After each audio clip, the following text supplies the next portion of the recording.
Hello friends, welcome back. This is Pravin Borade and see we are here with a new topic. His first place. See new place, new topic and new view actually. And let's have the warming up and workshops that has given in your book. So all the workshops and all the questions I have completed here. So have a look on that and write with neatly. And if you have any doubt, so drop below your comments. I will answer those queries.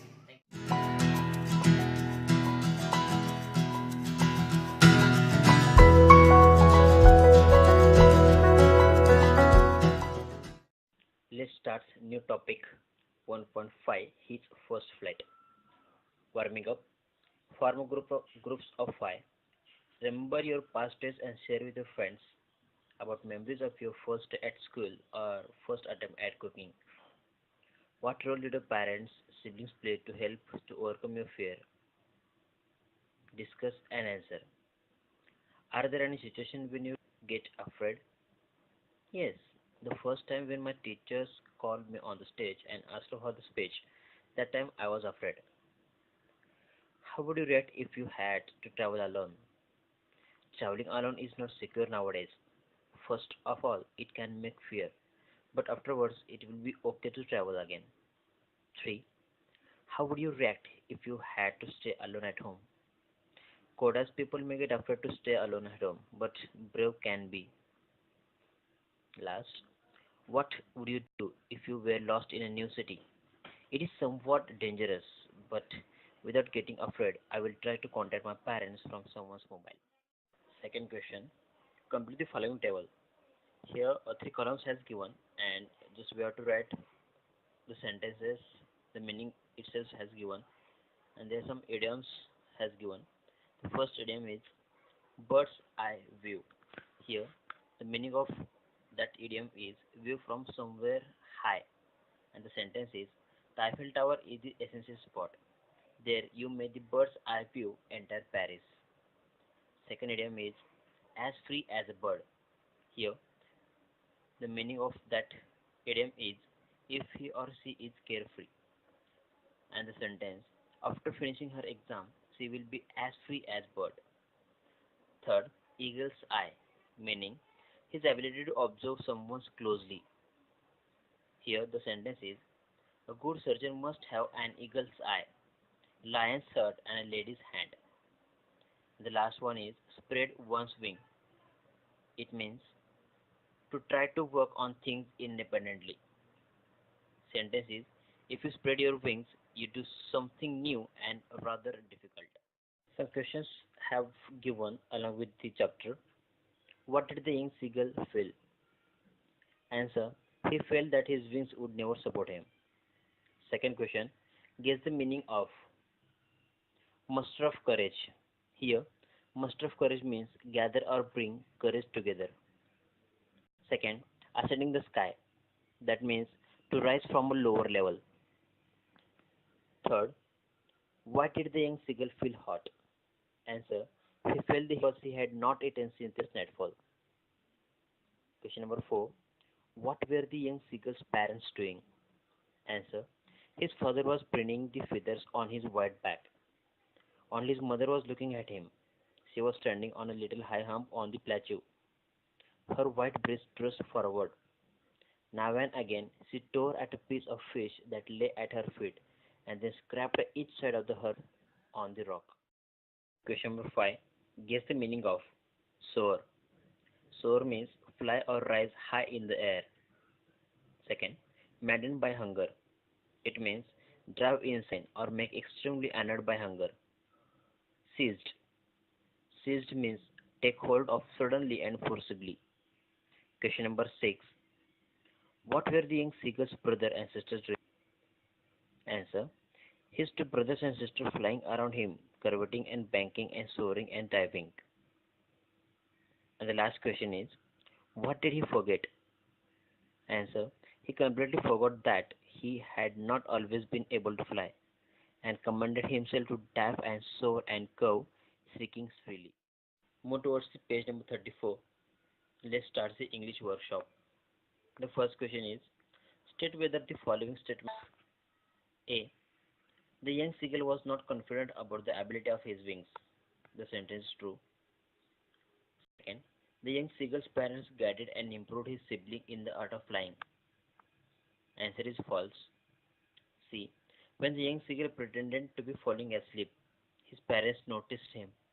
Here, answer is false. And the D, last one is flying across the seagulls, the mother dropped a piece of fish into his beak. Again, the answer is false. Question second. Complete the following statements.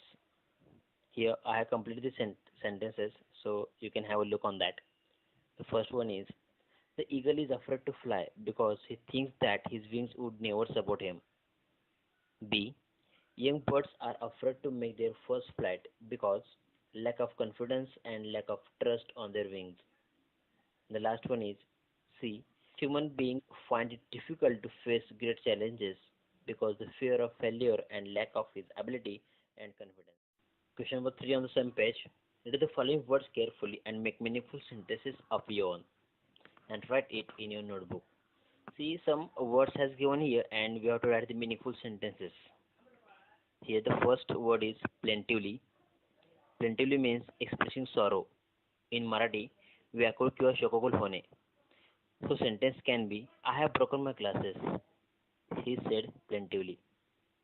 The second word is monstrous. Here monstrous means having the ugly or frightening appearance of a monster. राक्षसी किंवा आघोर वृत्तीचा. Here the sentence can be, your behavior in class is monstrous. Third one is beckon. Beckon means make a gesture with the hand, arm or head to encourage or instruct someone to approach or follow. एखाद्याचं लक्ष वेधून घेण्यासाठी मानेने, हाताने किंवा डोक्याने खुणा करून बोलावणे. In China, to use a finger to point or beckon is rude. Next, curveting. Curveting means leap gracefully or energetically. डौलदारपणे उड्या मारणे. Here, Sora rushed curveting out of the room when her father came with a gift for her. Next, whet. Sharpen the blade of a tool or weapon. धार लावणे किंवा उत्तेजित करणे. Here sentence is stones whet sword. Difficulties straighten willpower. The last one is soar. Soar means fly or rise high in the air.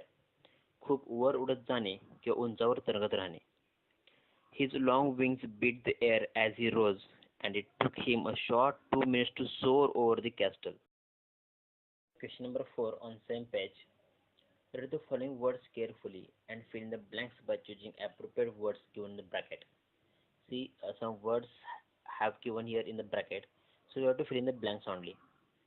The first one is Arun is full of cold eyes. The violin played very shrilly and merrily. Third one is Ravi said, are you really afraid of the dark? Next, the whole village skimmed into darkness. E. The lions devoured their prey hungrily. Next, he plunged through the report. And the last one is, one by one, the stars appeared in the sky. Question number 5 on next page, page number 35. Read about the space mission of Sunita Williams. Imagine you are going to interview her. Frame 10 to 12 interview relevant questions regarding her early life or training, her education, her actual flight into space, her future plans, and her message to viewers. Here I have made some questions for interviewing herself. Here the first question is, tell me about yourself. Second, how was your early life? Third one is, where did you spend your childhood? Next, how did you face your training? Question number 5, what kind of training did you have to undergo? Question number 6, what or who was your inspiration? Question 7, where have you completed your education? 8, tell us about your first flight. Were you afraid that time? 9, how does gravity work there? Next question, what will be your future plan? 11, do you prefer to be in space or on earth? And the last question is, what will be your message to viewers? Motivate them with your experience. Question number 6, Describe in your notebook the challenges you faced while learning to ride a bicycle or swimming or any skill. Take hints from the web to complete your write-up. So here some hints have given and you have to write a paragraph here. The hint is learning bicycle and what challenges that we have faced, that confidence, risk, daring and fear. So on next page I have written the write-up. So your write-up will be like this. Every new thing comes with new challenges. There may be first day of school, first time reading or writing English, or we can say that first time swimming in the pool or first time learning bicycle. Every challenge has its own way to face it. Take the example of learning bicycle. Every human in this world learns things first time and he faces more challenges in that. During learning bicycle, one should have the confidence. Without confidence, nothing can be done successfully. With the lack of confidence, we can't face the challenges. Every challenge has its own risk. You might have seen that TV advertisement of Mountain Dew beverage. Their slogan itself says that नाम बनते हैं risk से. Hence, without taking any risk, if you think that I will succeed in my life, then you are thinking wrong. During learning bicycle, if you think that I will fall down on the ground and I will get injured, then remember that you never learn to ride a bicycle. You must have to take risks to learn.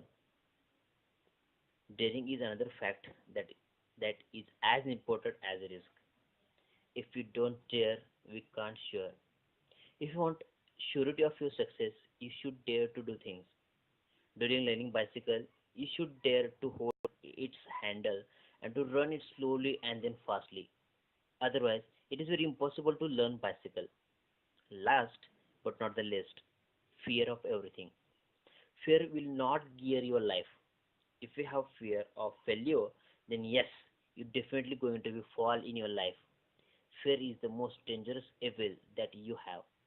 If you want to learn bicycle, you should overcome the fear. Question number 7. One of the project is there and we have to do some things. The first thing that you have to do, collect the career options related with flying. Find out the institutes where training of your options is given. Find out the detailed information about the fees, duration of the training, and the future prospect of it. See, it's very simple thing that you have to do. Just go to one of the college. There maybe have some flying courses. You have to find some fees and which institutes are there. They are in some programs and they are in some careers options actually. Otherwise, if it is can't possible for you, then go through the Google.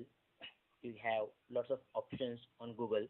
So search on that and you can write in your notebook.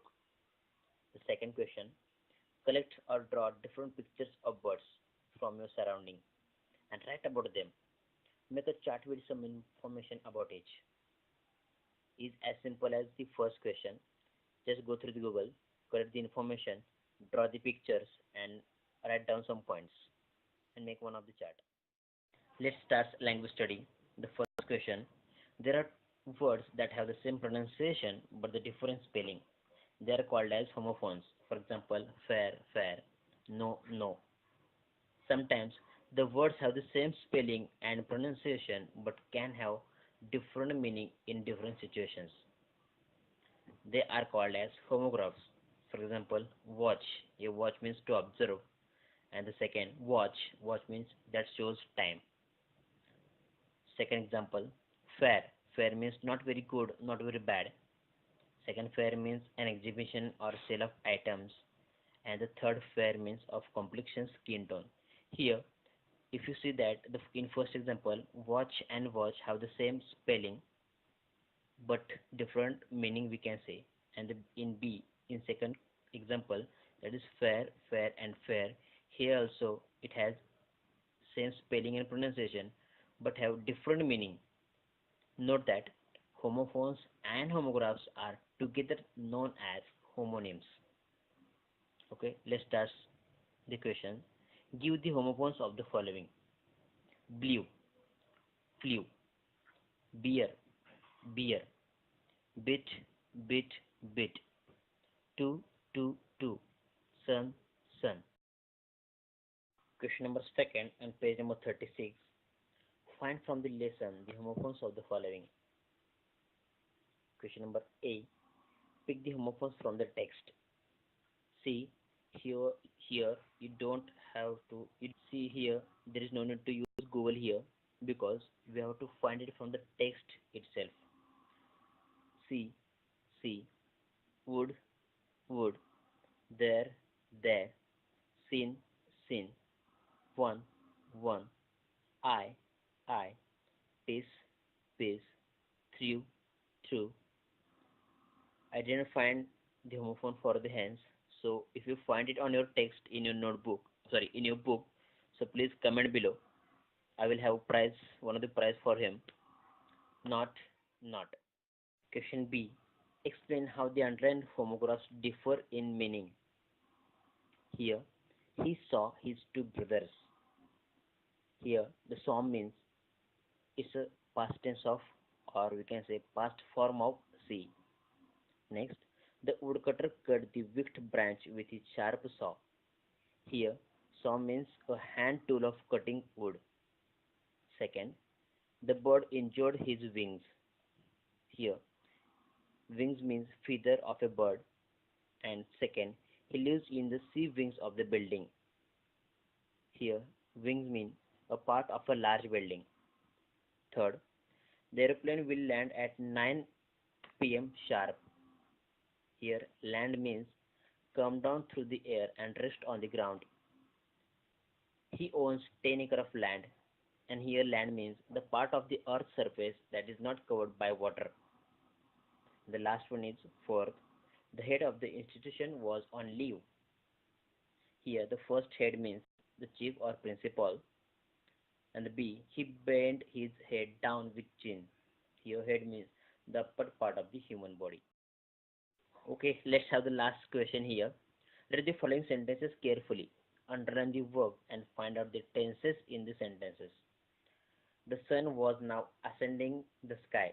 Here, the verb is ascending, and the tense is continuous past tense because it has its rule that subject plus am is it's past tense actually. Subject plus was where plus fourth form the verb. That means the sun was ascending. B. Still they took no notice of him.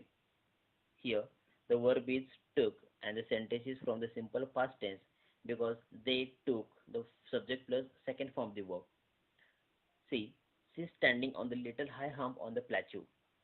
Here the verb is standing and the sentence is from continuous present tense because the rule is subject plus am is are plus ing form of the verb, that means continuous present tense. D. He leaned out eagerly. The sentence is from simple past tense because it has a contraction like subject plus second form the verb, that is he leaned. And last, he just felt dizzy. Again, the sentence is from simple past tense because the same rule is here, that he felt, that means subject plus second form the verb. Okay, next, adverbs have given here and the voices have given here. So I'm going to make one of the another video, separate video we can say, on that passive voices and adverbs. So wait for that, and we will have the again one of the most lesson and creative ideas how to convert active voices to passive voices. So be here and don't forget to like, subscribe, share. Thank you.